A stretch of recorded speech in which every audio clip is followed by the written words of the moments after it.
the very basic definition of noun is names of place, person, or thing.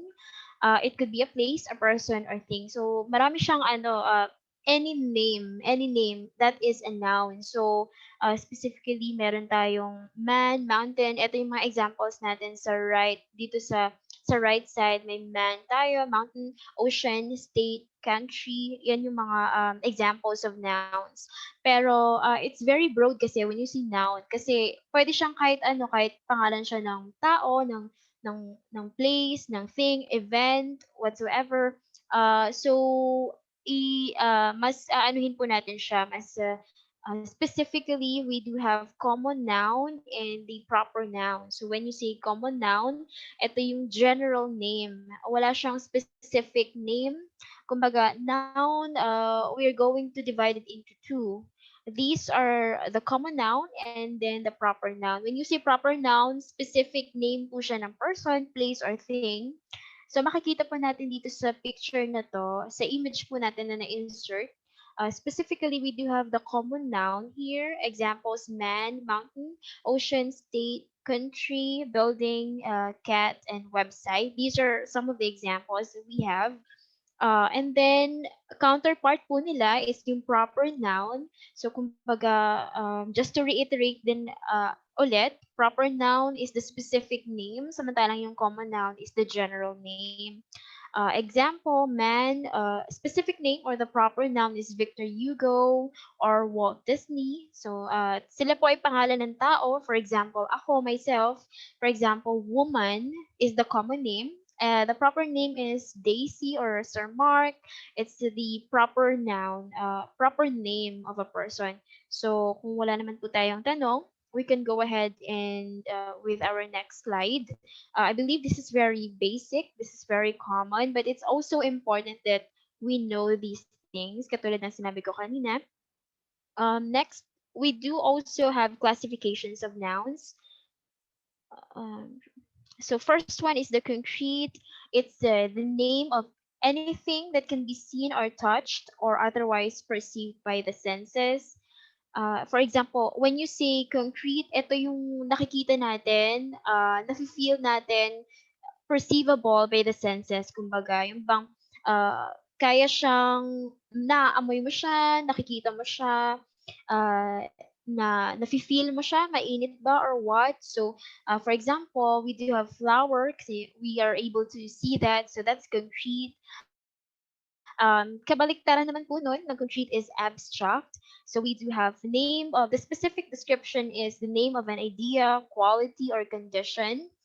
For example, knowledge. Hindi naman natin po nakikita yung knowledge. So it's still a name of an idea. Kaya po siya, under siya ng noun. And these are the classification. Ibig sabihin, under pa siya ng noun, meron siyang different types of noun. Kasi nga, it's very profound, masyado pong general. Ang English, I believe, English is very complex and it's very profound. Sobrang dami pong ideas. May ibang words sa English na hindi pa natin maka-classify because it still depends. And English is very flexible. It changes. I mean, the language itself, it changes. So, it's good that we have these classifications, pero when you say English, depende kasi siya sa gamit. So, these are some of the classifications, abstract, verbal. When you say verbal, verbals, I do have gerund and infinitive. This is just an addition to that. Pero, verbal kasi pwede siyang maging noun, pwede rin siyang maging adjective. So, pero right now, verbal, ang kanyang specific task is to become a noun in the sentence. So we do have jogging, fishing, meeting, and bowling. These are examples of verbals. Specifically, they are gerunds. When you say infinitive, kasi hindi ko na nabigay dito yung example, it usually starts with the word to. So for example, to jog, to travel, to fish, to meet, to bowl. These are the infinitive verbals. So, kasi pag sinabi yung verbals, meron pa siyang different classifications. Gerund and infinitive. If you have questions or what, pwede naman po siguro silang mag-chat or what. Let me just check. Wala naman po kayong questions so far. Gerund, infinitive. So these are very basic lang din naman. Gerund, verbal, nagiging subject siya kasi for example, jogging is my hobby. So sa sentence po na iyon, yung jogging na word is the subject. So it's the noun and that noun is a verbal. It ends with ing. Those are the gerunds. And then we do have collective and compound. When you say collective, parang it acts as a group. So name applied to a group, for example, audience, committee, flock, or herd. So parang iisa po siya, group po siya ng nouns. We do have students, ganun po, or kayo, participants. So as a group po kayo, ganun po yung collective. And compound, this is consisting of two or more words. So from the word itself, compound, kasi 'di ba in science we do have compounds, 'di ba? Yung bang parang mini-mix together. Yung sa if you're familiar with that as well, medyo mahirap lang din talaga itong Zoom kasi parang iba talaga kapag sa face to face yung meron talagang interaction. Kasi ako gusto ko talaga yung may alam niyo yun, yung parang may kausap ka or participation. So participative participants. Pero I think wala tayong gano'n, it's okay lang din naman. So, 'yan, compound, it consists of two or more words. For example, notebook, pinagsama siya. So, these are nouns that consist of two or more words together. Vice governor, self-defense, um, we say editor in chief. So that is three words together. That's a compound noun. So these are very definitive naman, and not everybody knows these classifications, and it's good that we can review them. If you do not have any questions, we can proceed with the next one. Okay. And next one, we go to genders of nouns. So these are different subtopics na po tayo. So when you say genders of noun, from of course the word itself, gender, it's the property of a noun that distinguishes sex. So in science, di ba po, when you say sex, it could either be a female or male. So we do have four different types. Dati ano lang siya, dati three types, pero I believe nung college po kasi kami sa university namin, yung professor namin na kadiscuss siya na meron siyang another one. Pero as of right now kasi may mga studies din usually kasi against na sila sa ganyan, sa masculine or feminine gender, yung merong specifically, merong gender ang language. So, mamaya pag-usapan po natin yan. So, we do have four different types of genders. Dito, it's either female, male, distinguishes the sex, kumbaga. The first one is the masculine gender. It pertains to the male, of course. If it's a male, then man po siya. Let's say policeman, ganun po. Those are the nouns that are under the masculine gender. We do have uncle and stallion. So that is a male horse po. So uncle, of course, father. Those are the nouns that pertains to the masculine gender, the gender of noun. So meron din po kasi siyang gender. It's very important that we know kung masculine po siya or feminine kasi ginagamit din po siya as modifier.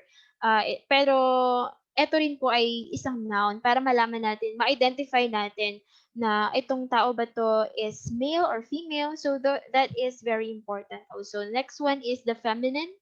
The feminine gender pertains to, of course, to female. When you say a woman, aunt, mare, and the third one is the common gender.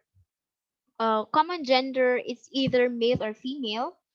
This one is ito yung parang common na ginagamit, male or female. It could ang ginagamit natin person, relative, horse, people, or student. Hindi natin sasabing male or female siya. Pwedeng person, for example, aside from saying, instead of saying police woman or police women, we tend to say police officer, ganun po. Kasi common gender lang. Ito yung issue natin ngayon sa English language. Kasi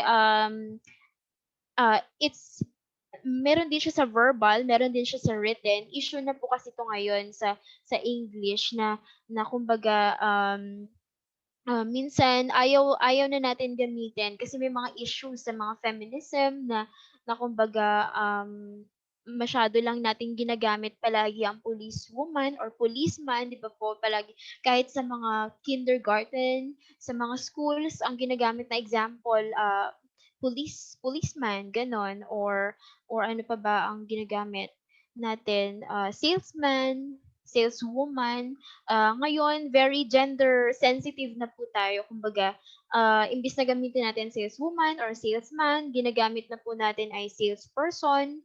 Very common na po tayo kasi iniiwasan natin ngayon yung critics na very feministic or masculine. And then number four gender is the neuter gender. Ito yung wala siyang gender. Nasa noun pa lang din po tayo ngayon. So neuter siya, walang gender. For example, objects, the tree, pencil, horse, and car. Wala po silang, hindi po natin sila ma-identify kung sila ay masculine or feminine. So that's why it's called neuter. And share ko lang din po, just to share, when I was in college, we were able to research kasi masculinity in language. So kaya talagang relate ako dito sa issue na to kasi even sa mga movies and also sa mga stories kasi yung mga nakagisnan po kasi natin laging may police woman, policeman, gano'n. So, parang gusto po natin is maging ang gagamitin na nating noun would be the common. Hindi na po siya policeman or policewoman, gano'n lang. We were able to conduct that research as well. So, we are one of those researchers na nag-conduct ng study na talagang rampant po talaga yung masculinity and femininity ng sa ating verbal sa movies, and then sa ating written, which is sa novels. Pero ngayon, nililesen na po natin yun. So, yun yung common. I think that's also one of those mistakes na ginagawa natin, and sana hindi na po natin siya makontinue. We are one of the lucky people to know that misconception.